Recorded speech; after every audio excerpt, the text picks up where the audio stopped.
Bonjour à toutes et à tous, je suis Mathieu Ferry et bienvenue à ce webinaire de présentation de la release de 4D V19 R5. Je vais aujourd'hui vous présenter les dernières fonctionnalités et vous montrer ce que vous pouvez attendre de cette toute dernière version. Ce que je vais vous présenter aujourd'hui sera, j'espère, une source d'inspiration pour tous vos projets, pour vos applications. Alors, bien sûr, nous sommes présents dans le chat pour répondre à toutes vos questions. Alors, en particulier, celles concernant les fonctionnalités que nous vous présenterons aujourd'hui. Pour tout ce qui serait hors sujet, je vous recommande très fortement d'utiliser plutôt soit le forum, qui est un très bon endroit pour ça, ou bien Tao, si le problème est plus important, si la question est plus problématique. J'en profite pour saluer les membres de l'équipe produit qui m'accompagnent aujourd'hui, Vanessa, Damien, Nicolas et Roland, ainsi que Laurent du marketing et Nathalie de l'équipe commerciale. Alors allons-y. Cette R5, c'est maintenant la 4e release du cycle 4D V19 et elle apporte vraiment de très belles features, vous allez le voir.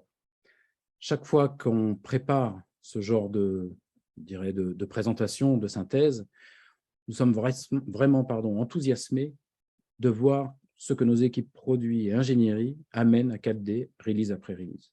On voit bien qu'il y a constamment de nouvelles features, à la fois pour nos clients développeurs, pour vous, et puis pour nos utilisateurs finaux.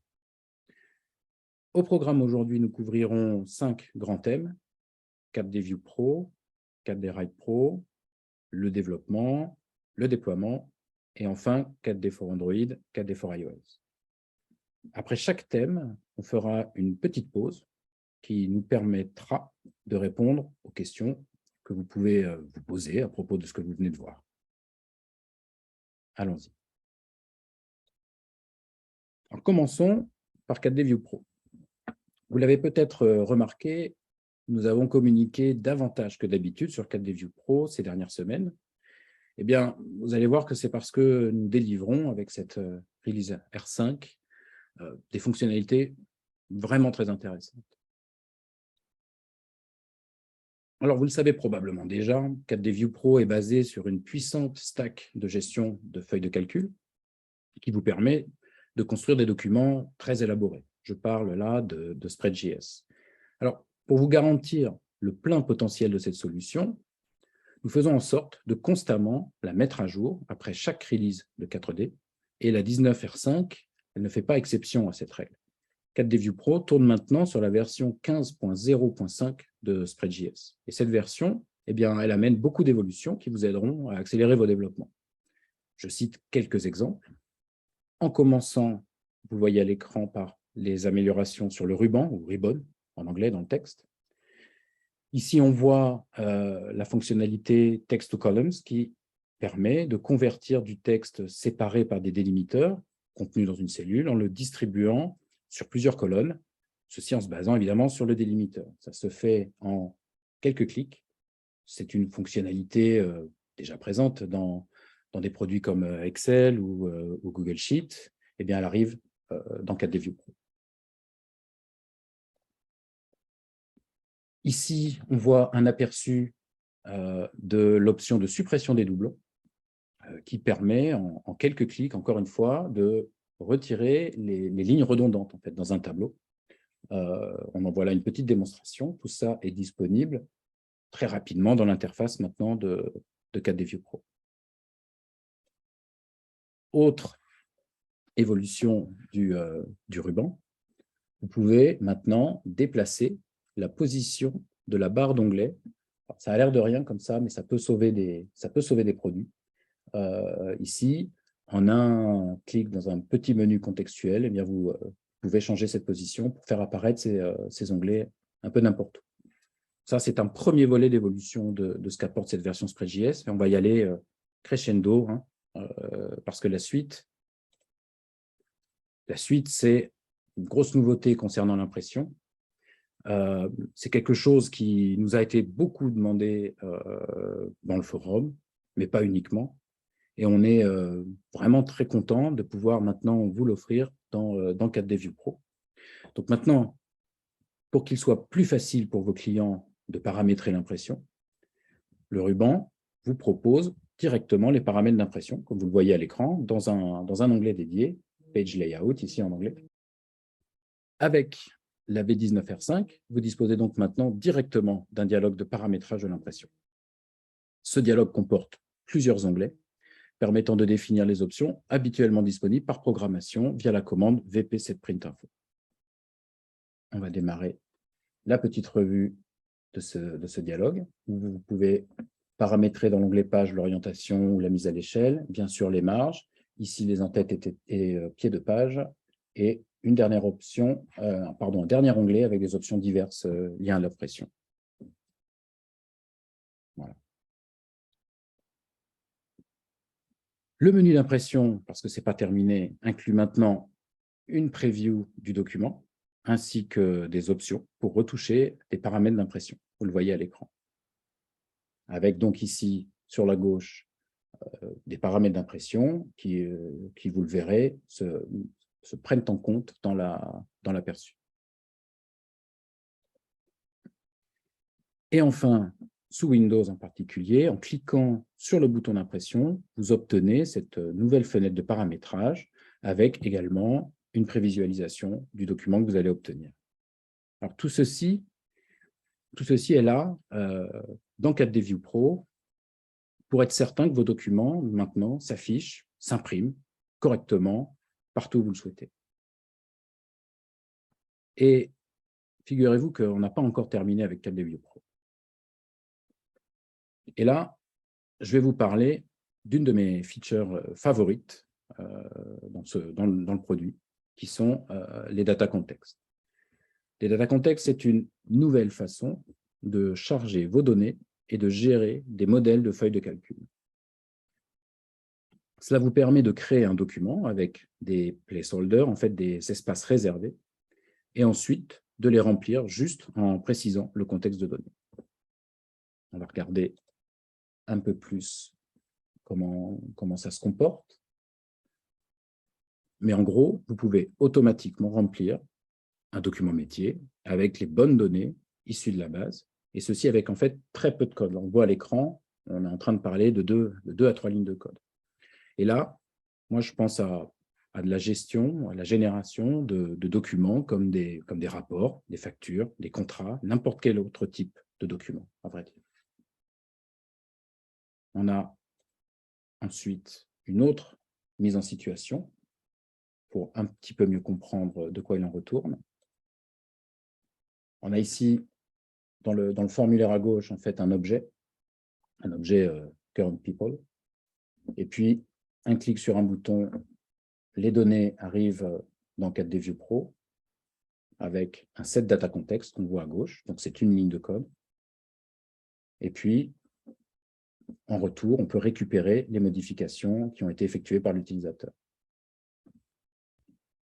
Donc, je pense, je suis convaincu, on en est tous convaincus ici chez 4D, très belle feature dont vous saurez faire très bon usage, je pense. Voilà. Alors, on en a terminé pour 4D View Pro. Et on passe aux questions et réponses. Alors, quelqu'un nous remonte que pour lire, il faut se mettre à 150%.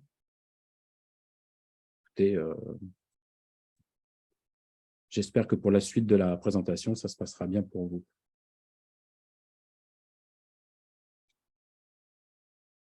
Pas d'autres questions sur 4D View Pro? On aura d'autres moments de pause, donc si les questions ne viennent pas tout de suite, il n'y a pas de souci.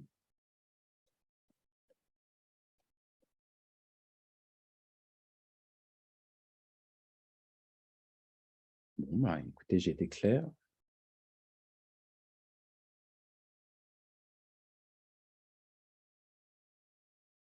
Allons-y. Alors, Je vais vous demander maintenant de vous accrocher à votre siège parce que 4D Write Pro s'enrichit de nouvelles fonctions qui vont transformer vos documents ou en tout cas la façon dont vous les générez. Parce que oui, les data contextes que je viens de vous présenter pour 4D View Pro arrivent également dans 4D Write Pro. La 4D V19R5 ouvre en fait encore plus vos documents 4D Write Pro au monde ORDA, au développement orienté objet. Vos documents, ils contiennent souvent des formules qui retournent des données ou des résultats de traitement s'appuyant sur la base de données. Eh bien, grâce au contexte, associer ces données dans un document devient aussi simple que de taper 4 lettres du mot 10. Que ce soit pour des lettres, des emailing, de la génération de catalogues, de l'impression de factures, accéder aux données pour les afficher ou pour les imprimer, c'est rendu beaucoup plus rapide et efficace. Alors, regardons ici un peu à l'écran comment ça fonctionne. Vous voyez ici, avec une notation en points, qu'on va accéder en fait aux données, du contexte de données. Et que là, dans cette démonstration, on va montrer les valeurs par rapport à l'enregistrement qui est sélectionné sur la droite. À chaque fois, on va avoir un set data context ici. Donc là, vous pouvez avoir ça en temps réel. On revient ici à l'affichage des formules. On va aller tranquillement mettre à jour ici le modèle en rajoutant un nouveau champ. Et voilà, c'est pris en compte. Et puis, de proche en proche, il n'y a qu'un pas pour écrire une petite boucle qui va, j'aime beaucoup ce moment-là de cette démo, qui va aller générer en masse des documents PDF. Là, on les voit à l'écran, mais évidemment, vous pouvez les générer en back-office. Alors, passons maintenant à une autre évolution de 4D Write Pro, qui sont les en-têtes de tableau. Cette fonctionnalité, vous pouvez vous en servir par programmation ou via le widget d'interface de 4D Write Pro. Et donc, dès maintenant, avec 4D V19R5, vous pouvez définir des en-têtes de tableau et les répéter automatiquement après un saut de colonne, après un saut de page, etc. On va également dérouler un petit clip ici. Voilà un tableau réparti à la fois sur plusieurs colonnes et sur plusieurs pages. Et donc là, l'application de démonstration, l'utilisateur va définir ici, avec des actions standards, une ligne d'en-tête qui va s'en trouver répétée. On peut définir 2 lignes d'en-tête, 3 lignes d'en-tête, etc. Si vous voyez que les changements peuvent être pris en compte instantanément. La démo vous propose également de regarder le code, on ne voit pas ici, mais de comment ça se passe par programmation plutôt que par action standard. Et vous verrez, ça se comporte très bien. C'est très résistant aux changements de layout du document. On peut décorer ici, évidemment, le header de façon différenciée du reste du tableau. Et moi, là-dessus, sur cet exemple-là et sur l'exemple précédent, je vous recommande vraiment de vous rendre sur le blog, de lire, évidemment, le blog post qui va vous donner tous les éléments de contexte dont vous auriez besoin et vous faire comprendre comment vous servir de ce genre de fonctionnalité et récupérer le How Do I, regarder le code, vous constaterez que c'est simplissime et vous serez prêt à utiliser tout ça. J'en profite pour parler un tout petit peu sur ces deux sujets, donc des contextes et des tableaux, pour un peu teaser la V19R6 qui vient d'être mise à disposition en bêta. Et vous verrez que sur ces points-là, vous avez encore pas mal d'évolutions qui arrivent et des très, très, très jolies évolutions.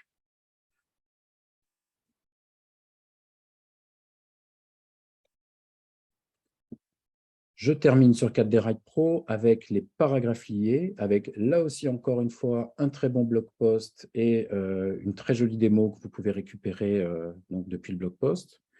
Avec cette fonction, vous aurez un contrôle très précis sur le rendu de vos documents, avec la possibilité de choisir si un paragraphe doit rester solidaire du paragraphe qui le suit. Dit autrement, vous pouvez en fait éviter qu'un saut de page ou un saut de colonne automatique ne vienne s'intercaler entre deux paragraphes, ce qui viendrait à l'encontre de la, on va dire, de la ligne que vous souhaitez appliquer au document. Petite démonstration ici. Voilà, attendez. Voilà. Donc là, dans ce clip, on voit qu'on a typiquement un document avec des images et une description en fait, de ces images, et on ne souhaite pas, on va en général pas vouloir que l'image se désolidarise de la description. C'est complètement faisable maintenant. Vous allez voir, là, dans la démo, on passe en mode portrait, on passe en mode paysage, ça réagit très bien. Voilà, tout ce qu'il faut savoir là-dessus, vous l'avez donc sur cette option Keep with Next, vous l'avez dans le blog et vous l'avez dans la démo, le How Do I, qui est fourni avec.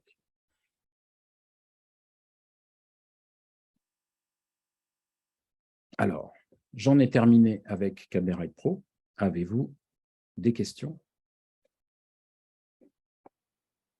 C'est le moment. Alors, je vois que plusieurs questions ont été répondues. Une question, est-ce que cela fonctionne en off-screen? Je pense que ça s'applique à... Alors, je ne sais pas si c'était plutôt sur View ou plutôt sur Write, mais la réponse est oui, de toute façon. Également, une autre question, les formules de calcul et macros sont-elles programmables sous le mode édition en langage 4D? Et là, Vanessa donc, a répondu avec le bon lien sur le blog, donc allez-y.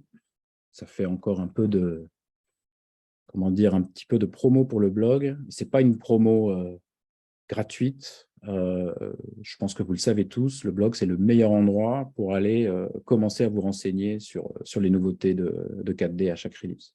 Et pas uniquement, on en reparlera. Deux autres questions.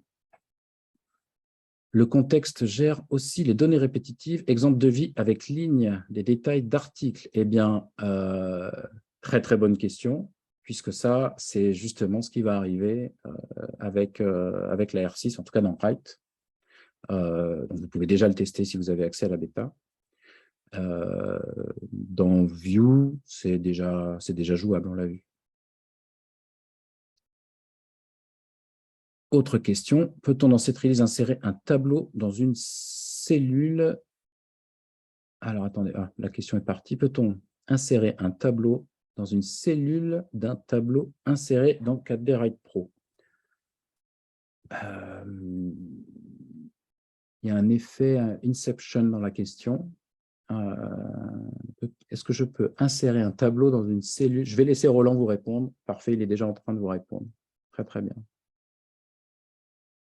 Peut-on insérer des cases à cocher?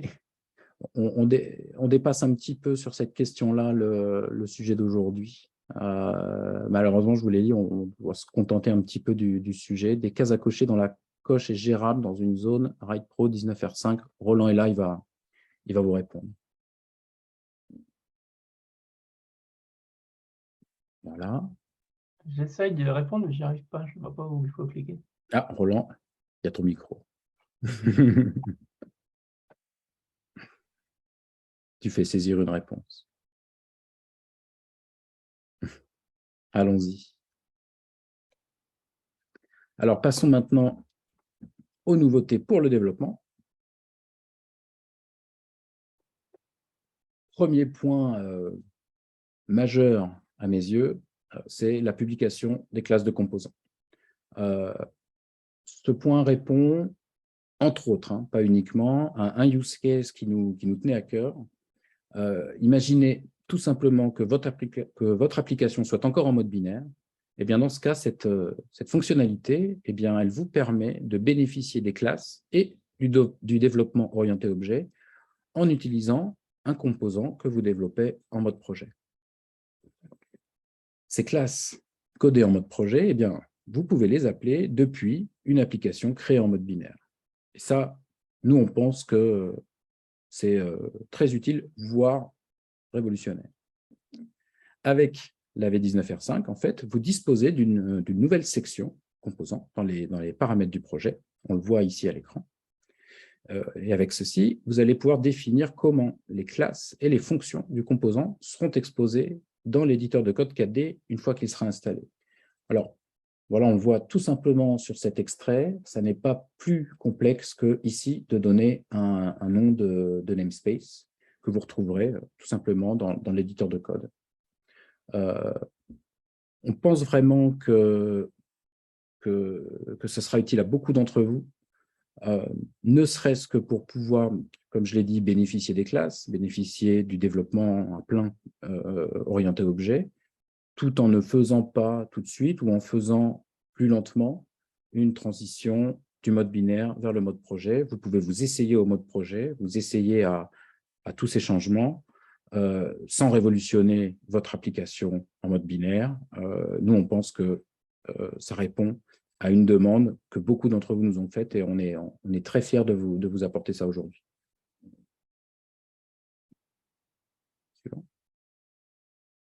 Alors, parlons maintenant de comment gérer vos paramètres en toute simplicité avec le transfert de paramètres d'une fonction ou une méthode à une autre. Cette demande, elle est intéressante dans son histoire parce qu'elle est née sur le forum. La personne qui a fait cette demande a particulièrement bien exposé son besoin, son cas d'utilisation. Il y a eu un long débat. Je pourrais, par curiosité, aller relire le débat qu'il y a eu autour de cette demande, le débat de la communauté. Et avec le nombre de votes, elle a fini par attirer notre attention. Et on est finalement très content de vous la mettre à disposition, finalement assez peu de temps après que la demande soit née. Donc, pour rentrer dans le détail, avec la V19R5, les développeurs n'ont plus à gérer de vérification laborieuse sur les paramètres. Je pense, et vous pensez aussi au comptage de paramètres, aux vérifications de type lors de l'appel d'une fonction qui reprend des paramètres de la fonction appelante. Avec cette commande, donc copy parameters, vous pouvez directement et facilement passer les paramètres d'une fonction à une autre. Et au final, eh bien, votre code, il devient beaucoup plus allégé, facile à lire, sans parler du temps que vous allez gagner à développer et des bugs que vous allez éviter. On voit une mise en situation, un usage de cette commande, où là, une fonction selectTask va appeler une ou l'autre des fonctions en fonction de la valeur du premier paramètre et leur donner les deux paramètres suivants. Dans le premier cas, pour faire une concaténation de chaîne de caractères, hello John, et dans le second cas, je vous le donne dans le 1000, pour faire une somme. C'est un usage intéressant de cette fonction qui est mis en œuvre maintenant, de cette commande, pardon, qui est mis en œuvre très facilement.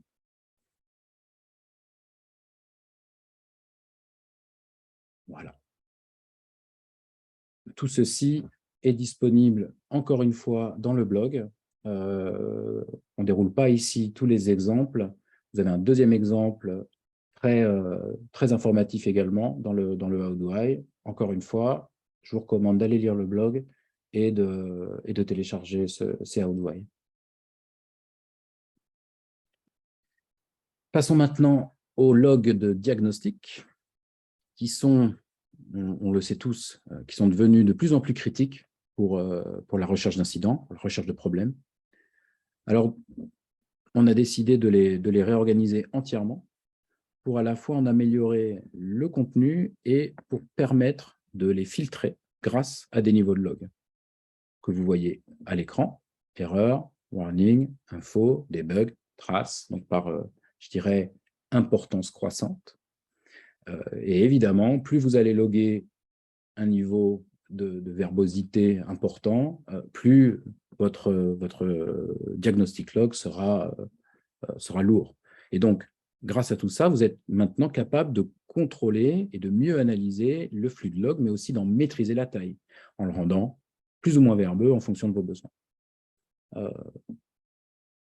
Très demandé également cette refonte du diagnostic log, donc allez-y, profitez-en.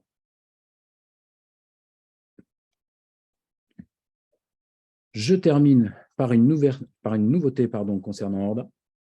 grâce à laquelle vous allez pouvoir optimiser vos performances en ayant un contrôle total sur les requêtes REST. Vous le savez peut-être, mais 4D, depuis la V17R5, propose en fait déjà une optimisation des contextes toute faite. Avec la V19R5, nous franchissons en quelque sorte le dernier kilomètre en vous offrant une nouvelle commande, set remote context info, qui vous permet d'avoir un meilleur contrôle sur votre code en fonction des situations.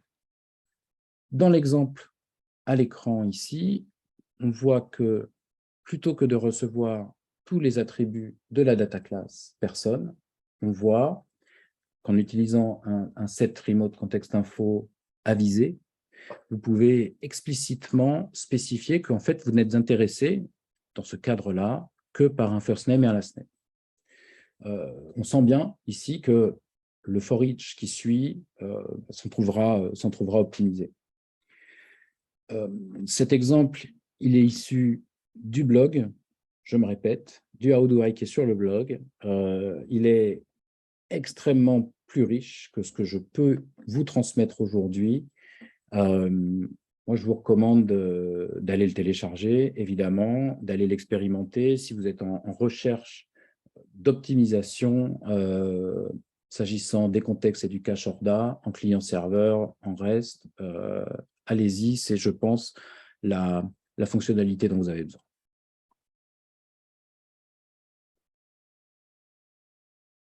Alors, allons-y pour maintenant les questions et réponses. Je vois que l'équipe est à l'œuvre. Alors, je dois trouver ici la question que je n'aurais pas encore mentionnée.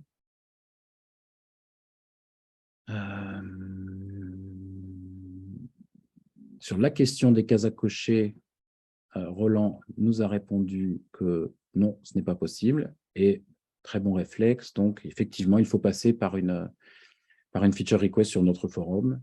On va passer. Comment créer une nouvelle base binaire en V19? C'est bien sûr toujours possible. Vous avez ça dans le blog. Vanessa vous a transmis le lien. Vous pouvez toujours, bien sûr, créer une nouvelle base binaire, même en V19 et même en V20, quand on aura la V20, j'imagine. Est-ce que la compilation valide les types de paramètres via le copy parameters? Là, alors c'est très bien parce que c'est Vanessa qui s'est occupée de cette fonctionnalité-là, et donc elle, eh bien, écoutez, elle va se renseigner, elle va vous répondre.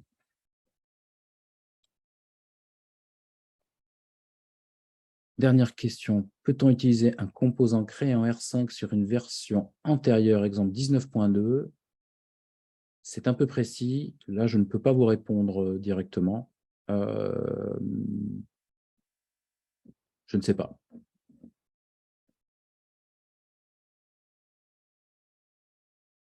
Est-ce qu'il y a d'autres questions?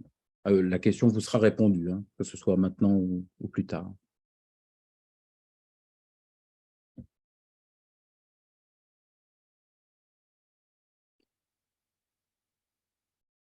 Eh bien, écoutez, on va continuer.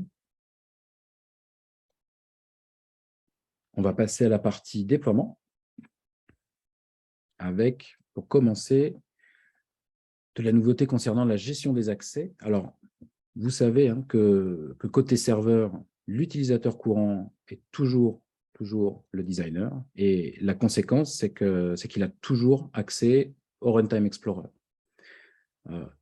Et bien maintenant, si vous souhaitez, si vous avez besoin, pour des questions de sécurité, de modifier ce comportement, 4DV19R5 va vous permettre de restreindre l'accès administrateur à la fois au Runtime Explorer, mais aussi au Data Explorer dans les applications fusionnées que vous déployez. Donc, contrat rempli. Et puisque nous parlons du Data Explorer, je vous propose, j'en profite pour faire une petite parenthèse sur cette fonctionnalité de 4D. Parce qu'effectivement, si vous n'êtes pas encore un habitué du Data Explorer, je vous recommande chaudement, vivement, de regarder alors, la vidéo dont je vais vous transmettre le lien dans le chat. Voilà, à tout le monde. Voilà le lien. Je vous recommande de bookmarker cette vidéo, de la regarder un peu plus tard, peut-être à l'issue de cette présentation. Alors, pas la regarder aujourd'hui parce que c'est un clip très intéressant, mais il dure 5 minutes. On n'a pas suffisamment de temps. On en a un court extrait ici à l'écran, voilà, qui va dérouler. On pense que vous êtes forcément, en tant que développeur, intéressé par ce genre d'outils. Pourquoi? Parce qu'il vous donne la possibilité de visualiser immédiatement et facilement vos données sans aucun effort à fournir de votre part. Ça vous permet, par exemple, de vérifier le résultat d'un traitement pendant que vous développez, de vérifier un import de fichiers sans avoir à coder quoi que ce soit, de formulaire ou de quoi que ce soit, en fait. C'est absolument sans effort. Et deuxièmement, si vous êtes plutôt, cette fois-ci, d'un profil administrateur, dès que vous devez trouver rapidement un enregistrement qui pose problème parce qu'il a été mal rempli, eh bien cet outil, il est évident qu'il vous aidera beaucoup. Pourquoi? Parce qu'il est là, vous n'avez pas d'effort à faire, il est extrêmement moderne, simple à utiliser, web, et en bonus, vous avez un éditeur de requêtes puissant pour retrouver vos données. Je fais un petit topo voilà, sur l'interface. Donc cet outil, vous y accédez très facilement, que ce soit en mono ou sur votre serveur. Il vous suffit d'un navigateur Internet, quel qu'il soit. Sur la gauche, vous retrouvez vos data classes, les attributs, s'ils ont été indexés, les clés primaires, avec des boîtes de recherche, hein, si vous avez des modèles un peu touffus. Évidemment, la partie centrale, vos colonnes, les colonnes que vous souhaitez afficher ou pas, vous pouvez les réordonner, tout ça est sauvegardé dans le storage du navigateur. Sur la droite, vous avez le détail de l'enregistrement que vous sélectionnez. Dans la partie haute, un filtre simple sur colonne, ou alors avec le bouton en chevron, de quoi préparer une requête, quelle qu'elle soit en fait.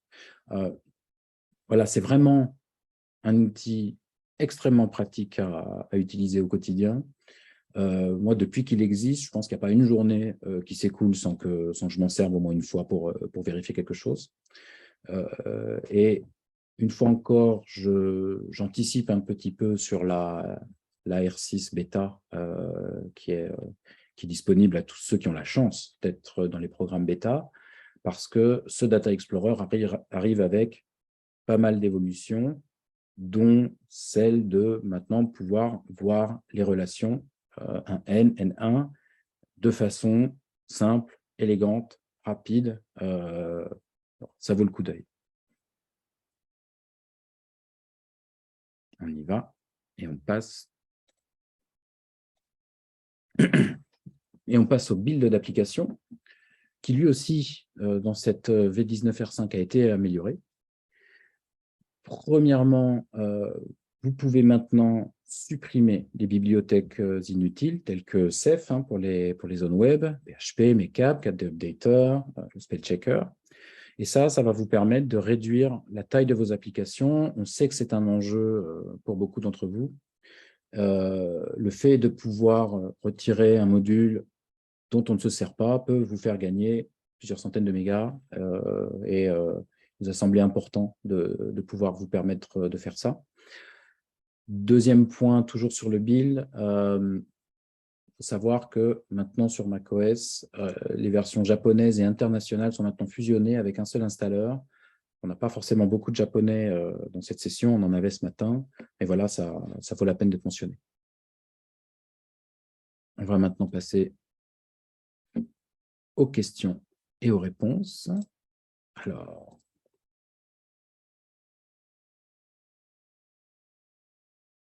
la question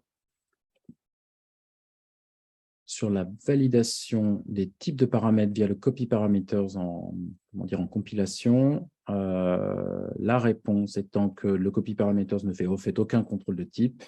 Effectivement, c'est vrai. Il fait que en fait, forwarder, que transférer les paramètres. Le Data Explorer est-il déjà disponible en V18 ? Non, il est en fait pas exactement, il est disponible, comme Damien vient de nous le dire, depuis la V18 R6, effectivement. Donc disponible en V18 LTS, point d'interrogation, non, puisque la V18 LTS est toujours en fait issue d'une V18 LTS. Ça n'est pas, une V18.6 LTS va avoir beaucoup moins de fonctionnalités qu'une V18 R6 qui en fait est beaucoup plus proche d'une V19. Donc non, pas en 18.6 LTS. Il faut aller sur une à minima 18 R6 que je ne vous recommande pas spécifiquement. Là aujourd'hui, il faut passer sur soit une 19 LTS, soit une 19 R. Et la dernière.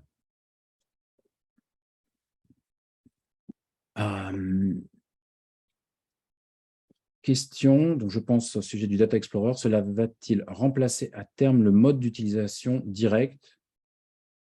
Non, a priori. Si j'ai bien compris la question. Les items des objets sont-ils visualisables dans l'Explorer? Vanessa répond, elle aura mieux creusé la question que moi. Si la question c'est est-ce qu'on voit les objets, oui, vous voyez une structure JSON en fait quand vous avez un objet JSON. Si, c'est bien votre question.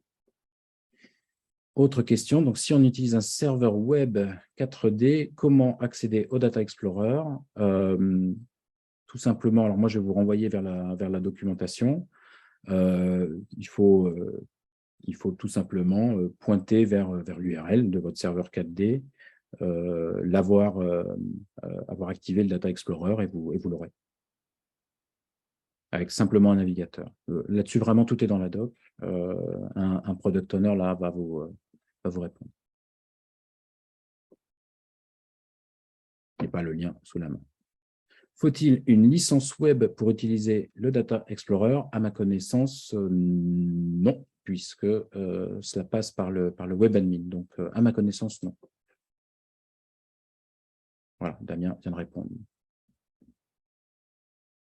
Pas mal de questions sur le Data Explorer, donc on a bien fait d'en parler, je pense.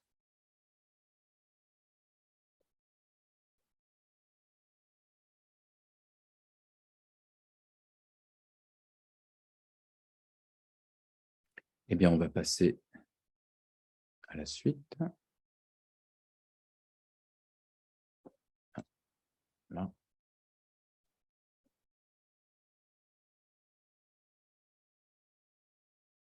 La suite étant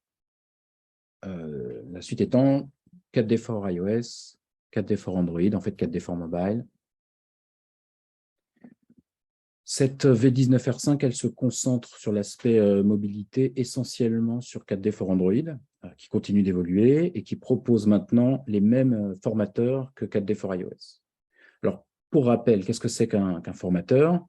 Eh bien, un formateur, ça vous permet de modifier le format d'un champ, son aspect, son look and feel, mais aussi d'indiquer s'il doit interagir avec d'autres applications du smartphone, du device sur lequel l'application est installée. Un exemple tout simple, une URL, lorsqu'on va taper dessus, interagir, elle doit ouvrir, on s'attend à ce qu'un navigateur s'ouvre sous Android, typiquement un Chrome ou tout autre navigateur qui serait défini par défaut. Donc un formateur, principalement, c'est ça. Alors, on en profite pour faire un topo sur les formateurs, sur les principaux formateurs qui sont à disposition, en commençant par le formateur adresse. Lorsqu'on va interagir avec une adresse maintenant dans une application Android, eh bien, l'application de cartographie du device va s'ouvrir. Là, c'est Google Maps, ça pourrait être une autre application. Ensuite, tout simplement, le formateur téléphone Lorsque vous allez interagir avec un numéro de téléphone, tout bêtement, l'application de téléphone va s'ouvrir. Le formateur d'URL, dont je viens de parler, et avec lequel on va pouvoir ouvrir Chrome, Firefox, principalement, ou tout autre navigateur qui serait défini par l'utilisateur sur son device. Le formateur HTML qui est un peu particulier puisqu'il ne propose pas particulièrement d'interaction. Par contre, il va vous permettre d'afficher dans une vue de détail une zone de texte 4D stylée, comme on voit ici avec de la mise en forme, du souligné, du gras, etc. Et là, je termine par le formateur email. Comme son nom l'indique, en interagissant avec une adresse email, on va ici lancer l'applicatif de mail par défaut du device. Donc, comment se procurer ces formateurs? En fait, ils sont tout simplement disponibles sur cette page, mais qui est accessible depuis l'éditeur de projet mobile. Vous pouvez, en fait, depuis cette page, les télécharger et ils deviennent directement utilisables dans votre application native. Vous voyez qu'il y en a beaucoup plus que la petite liste que je viens de vous montrer. Voilà, ils sont maintenant tous disponibles à la fois sur iOS et sur Android. Et petite particularité, les formateurs, c'est un point de customisation en fait pour votre application mobile. Vous pouvez en réaliser vous-même en vous inspirant des exemples que nous mettons à disposition pour couvrir un cas qui ne serait pas couvert dans la galerie. Et puis, bien une fois que vous avez fait ça, si vous êtes fier de ce que vous avez fait, vous pouvez nous le soumettre pour que nous l'ajoutions dans cette galerie et le rendre disponible pour tout le monde. Je termine sur la partie iOS Android pour vous indiquer que donc sur le blog, vous allez retrouver le listing complet des fonctionnalités qui sont supportées et avec le distinguo plateforme par plateforme, c'est-à-dire iOS et Android. Principalement, ce que vous constaterez, c'est que les deux plateformes maintenant, elles sont quasiment alignées, fonctionnellement parlant. Le point principal qui manque encore côté Android, c'est la gestion des notifications push et du deep linking. Et grosso modo, sur le reste des fonctionnalités, maintenant, les deux plateformes sont quasiment en ligne et vous avez le détail dans ce blog post très intéressant qui, en plus, va vous donner les liens vers tous les autres blog posts pour vous réexpliquer exactement de quoi le produit est capable. Notamment ici, je ne vous en ai pas parlé, mais le support des QR codes et des barcodes, oui, également, il est maintenant arrivé en V19R5. C'était une demande en particulier en plus d'un de nos clients. Donc, on est content également que cette partie-là soit maintenant supportée sur les deux plateformes. Voilà, j'en ai fini avec iOS et Android. Si vous avez des questions, je vois qu'il y a des questions. Le Data Explorer permettra-t-il à plus ou moins long terme de modifier, voire créer des données depuis son interface? Évidemment, nous y pensons. Évidemment. Je ne sais pas si le terme sera plus ou moins long, mais évidemment que nous y pensons.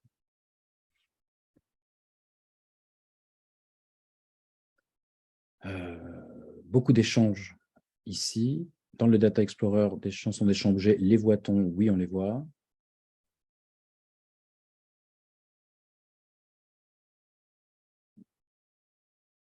Qu'est-ce qu'on a d'autre ici comme question? Eh bien, écoutez, c'est à peu près l'essentiel. Hein. Tout est très bien répondu. Merci à l'équipe.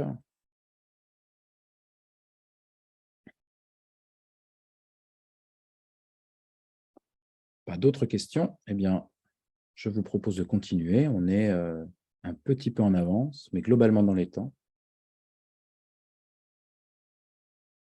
Alors, je vais prendre quelques secondes pour changer un peu l'écran de partage. Voilà. En vous partageant un article du blog ici,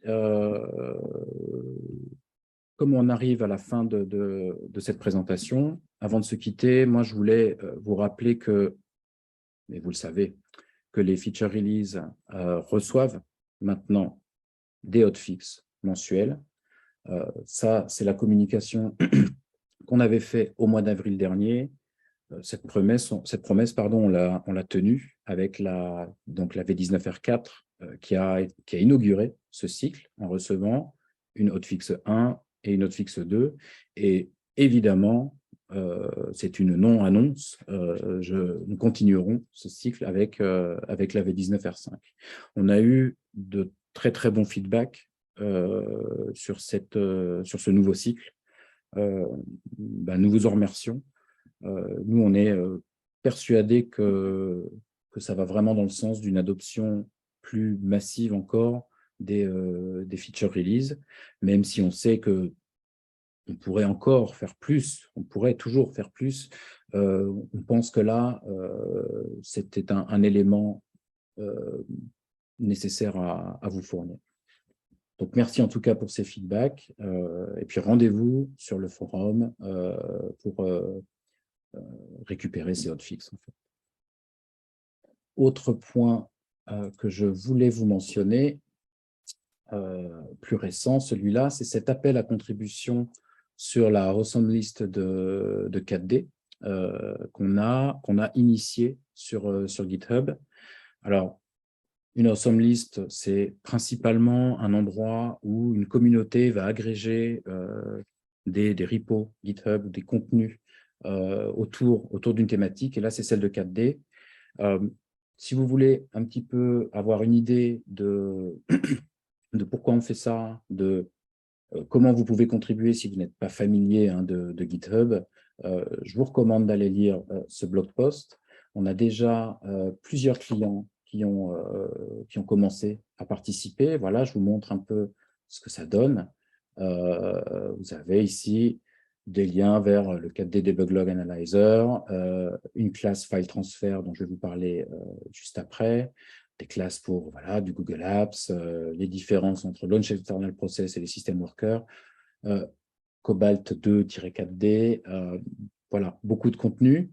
Il ne tient qu'à vous de faire vivre ce genre de choses. Nous, on a initié la dynamique. On espère vraiment que cette awesome list deviendra un des points d'entrée pour vous quand vous avez un besoin en particulier qui nécessite des exemples du code ou pour tout nouvel arrivant sur la technologie. C'est l'endroit, en tout cas, le meilleur endroit aujourd'hui pour contribuer et partager du contenu autour de 4D. Je vais revenir sur le partage principal. Voilà. Et on va lentement, mais sûrement, arriver vers la fin de la présentation. On a une dernière question. Pourcentage d'utilisation processeur assez important en 19R5, est-ce normal? Nous, on n'a pas noté à regarder avec le support. Peut-être que c'est dû à la chaleur actuellement. Les serveurs, les machines en souffrent beaucoup. Il y a peut-être une piste par là. En tout cas, une dernière fois, je l'ai déjà beaucoup dit, tout ce que je vous ai aujourd'hui présenté, vous allez le retrouver dans le blog. Vous pourrez le lire à votre rythme. Et en plus, vous aurez accès à la fois depuis le blog à la documentation et au How Do I, nos applications que l'on vous fournit pour que vous ayez des exemples de mise en œuvre. Donc, encore une fois, le plus possible, le blog, allez-y, mettez-le en favori, ouvrez-le tous les matins, vous ne serez pas déçus. Je termine juste en vous recommandant, s'agissant du blog, cette série de 3 blogs rédigés par Thomas Small concernant les system workers, Thomas a voulu, en 3 grandes parties, expliquer à la fois l'utilisation des nouveaux systèmes workers qui sont sortis il y a pas si longtemps, dans un cas d'usage très pertinent qui est celui du transfert de fichiers. Et donc, en même temps, il vous livre le lien vers le repo GitHub qui est le support à la démo, qui est le support, pardon, au blog. Et donc, vous allez, avec cette classe, pouvoir gérer des transferts de fichiers aller et retour en FTP, en FTPS, en SFTP, en HTTP, Google, et j'en passe, et j'en oublie. Vraiment, vraiment très intéressant, à la fois parce que le cas d'usage l'est, et on sait que c'est une question qui revient souvent, cette question des transferts de fichiers, et à la fois le blog et le post de blog est très, très didactique, vous le verrez. Je vous remercie. On est un tout petit peu en avance, mais il n'y a pas de souci. Je vous souhaite, pour ceux qui seraient en vacances, de très bonnes vacances. Ceux qui ne le sont pas, j'espère que vous partirez bientôt en vacances. Et j'espère surtout que vous ne souffrez pas trop de la chaleur. Merci, merci. Et puis, pour toute question, allez sur le forum, interpellez-nous. Il n'y a pas de souci, on est là, on vous lit et on est très content de vous lire à chaque fois. Je vous remercie et puis je vous dis à la prochaine release.